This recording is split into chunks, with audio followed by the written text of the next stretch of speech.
포유환율연구소입니다.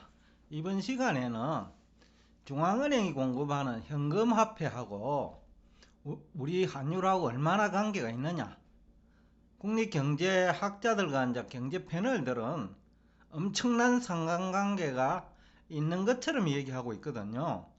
최근에 테이퍼링 관련 얘기도 결국은 화폐 공급량 내지는 또 화폐 유통 속도와도 관계 있고 해가지고 이 주제를 가지고 나왔습니다.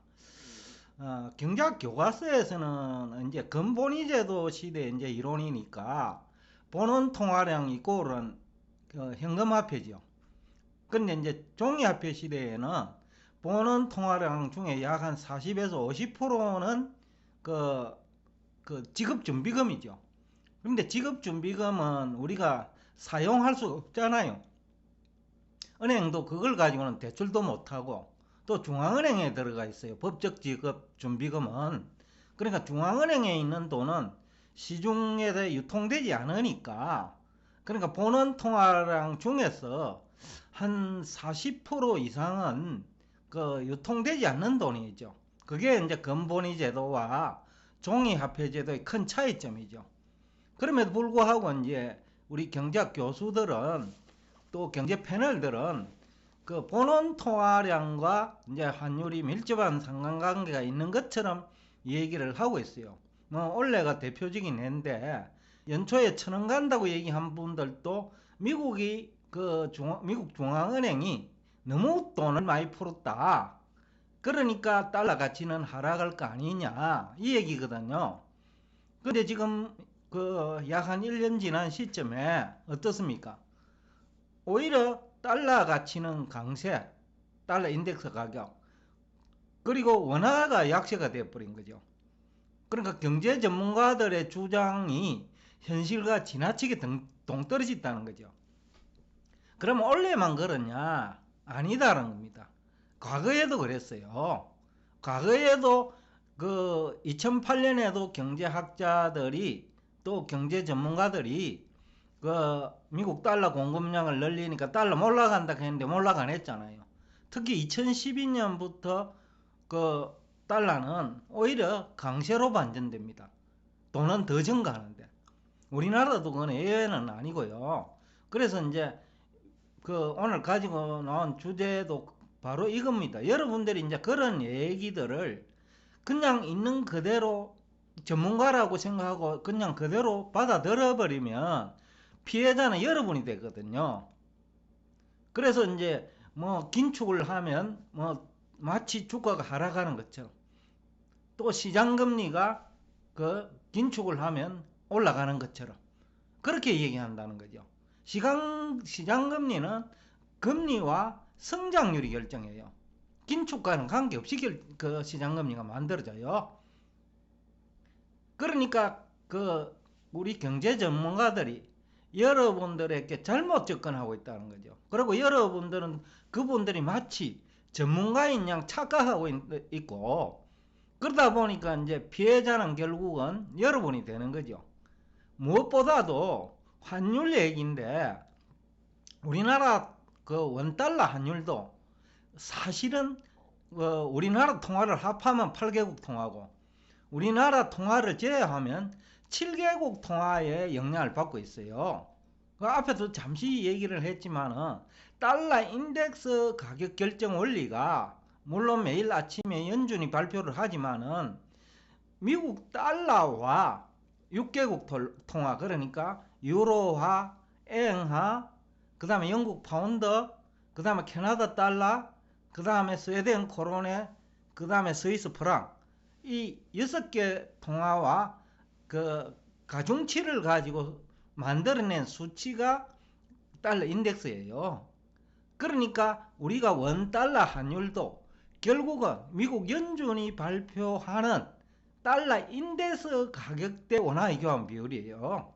그러니까 우리나라 통화까지 합하면 8개국 통화에 영향을 미치는, 그러니까 8개국 통화 가치에 영향을 미치는 요인들, 무역수지 흑자일 수도 있고, 그 다음에 다양한 정치적 변수일 수도 있고, 중앙은행의 통화금융 정책일 수도 있고, 또 경제 성장률일 수도 있고요. 그 다음에 부존 자원이나 원자재 가격 상승일 수도 있고, 다양한 요인에 의해 가지고 그 영향을 받거든요. 그런데 우리 국내 경제 전문가들이나 외환 전문가들 중에 우리 원화 가치가 7개국 통화와 그 관련이 있다는 사실을 아는 사람조차 극히 없거나 소수예요. 아마 제가 볼 때는 99%는 모른다고 보고 있는데, 어떻게 그것을 단정할 수 있느냐 하면요, 그 미국 달러 공급량을 가지고 환율 얘기를 하는 거 보면 그것이 증거예요. 그 다음에 금리만 가지고 환율을 얘기하는 사람도 있고, 또 조금 더 전문가라고 하면 금리 환율 정도, 그걸 가지고 그 환율을 얘기하는 사람이 대부분이거든요. 그러니까 연초처럼 안 맞고, 또 2008년처럼 말도 안 되는 얘기를 하고 있고, 또 그런 또 경제 전문가들이 지금도 활동하고 있어요. 그 다음에 또 그 중요한 것은 그 우리나라의 원화 가치 영향 요소도 많잖아요. 그러니까 남북 대치 문제도 있을 수 있고, 지정학적으로, 그죠? 그 다음에 경상수지도 문제가 될 수도 있고, 그렇죠?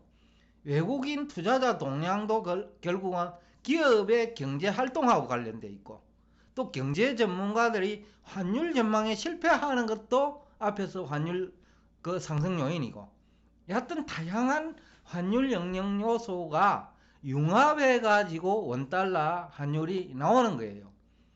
그래서 오늘은 이제 현금 화폐를 가지고 경제 전문가들이 그 환율 관계를 얘기하니까 오늘 이 주제를 가지고 나온 거예요. 그런데 이제 2000년부터 2020년까지 그 현금 통화, 그러니까 면 평균 잔액입니다. 한국은행 통계인데, 평균 잔액하고 환율하고 관계를 보면 전혀 상관관계가 없어요. 2000년의 경우에 그 현금 평잔입니다. 2000년 평잔 18조 원일 때 그 원 USD 환율은 1130원이었어요. 그런데 2020년, 그러니까 20년이 지났네요. 그런데 7배 넘게 증가했는데, 환율은, 그러니까 현금은 7배 넘게 증가했는데 환율은 뭐 겨우 50원 상승했으니까 뭐 2% 정도, 그죠? 2% 정도 상승했죠. 이것도 그 화폐 공급량이 늘려서 2% 상승했느냐? 아니에요.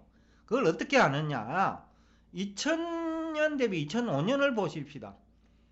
환율이 오히려 내렸잖아요. 통화량은 한 40% 증가했는데, 7조 원이니까 한 40% 되네요. 한 통화량은 40% 증가했는데 환율은 오히려 우리 원화 가치가 상승해 버렸어요. 얼마나? 그것도 100원 이상. 그러니까 약 한 8% 상승한 거죠. 그러니까 환율과 통화량 간에는 전혀 상관관계가 없다. 그 다음에 2010년과 2015년을 보더라도 똑같아요. 현금 잔액은 평균 잔액입니다. 이것도 2배 이상 증가했어요. 그런데 환율은 오히려 내렸어요. 한 1.5% 정도 내렸어요. 그러니까 통화량이 증가해도 원화 가치는 상승했죠.